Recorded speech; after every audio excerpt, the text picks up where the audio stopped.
delicious coconutty rice and peas. So here I'm using red kidney beans and I'm going to soak them overnight. And it's important to soak them overnight, and it's one of those ones where if you wake up in the morning and you're cooking rice and peas for everyone and you haven't soaked them, your heart will start to beat a little bit.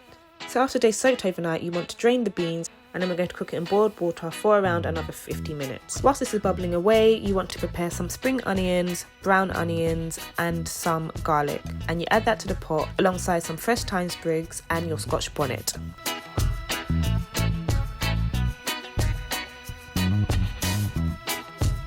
Season with salt, all-purpose, butter and some coconut cream or milk.